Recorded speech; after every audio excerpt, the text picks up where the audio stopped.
First part में हमने article 13 और आर्टिकल 368 को डिस्कस किया था, जहां पर ये डिस्प्यूट था कि 368 के अंडर पार्लियामेंट के पास कॉन्स्टिट्यूशन अमेंड करने के पावर्स है, तो क्या वो पावर्स यूज करके फंडामेंटल राइट्स को भी अमेंड कर सकते हैं क्या।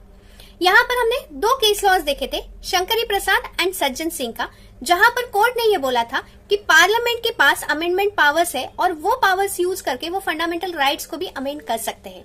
तो चलिए आज अपना डिस्कशन आगे लेके जाते हैं। तीसरा केस था Golaknath versus state of Punjab, जिसमें डिसीजन उल्टा हो गया, जहां पर कोर्ट ने ये बोला कि आर्टिकल 13 जो है वो कॉन्स्टिट्यूशनल अमेंडमेंट एक्ट को अप्लीकेबल रहेगा। मतलब पार्लियामेंट कॉन्स्टिट्यूशन को अमेंड करते वक्त फंडामेंटल राइट्स को अमेंड नहीं कर सकते, वो फंडामेंटल राइट्स को रेस्ट्रिक्ट नहीं कर सकते। इस डिसीजन से पार्लियामेंट की अमेंडमेंट पावर्स को रेस्ट्रिक्ट कर दिया, उसके ऊपर लिमिटेशन आ गया। गोलकनाथ के केस के बाद पार्लियामेंट के अमेंडमेंट करने के पावर्स के ऊपर रेस्ट्रिक्शंस आ गए, उसके ऊपर लिमिटेशन आ गए।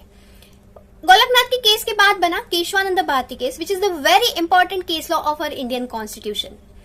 इस केस में सबसे बड़ा बेंच बैठा था, मतलब 13 जजेस बेंच वहां पर मौजूद थे। इसमें 68 डेज तक सुनवाई चली थी और इसका जजमेंट था 703 पेजेस का। इस केस में सेम ही डिस्प्यूट था कि whether the parliament has power to amend fundamental rights. तो यहां पर कोर्ट ने एकदम बैलेंस डिसीजन दिया। कोर्ट ने यह बोला कि पार्लियामेंट के पास कॉन्स्टिट्यूशन को अमेंड करने के पावर्स है, वो कॉन्स्टिट्यूशन को अमेंड कर सकते हैं, इवन फंडामेंटल राइट्स को भी अमेंड कर सकते हैं, लेकिन वो बेसिक स्ट्रक्चर को अमेंड नहीं कर सकते। यही से हमें मिला बेसिक स्ट्रक्चर डॉक्ट्रिन।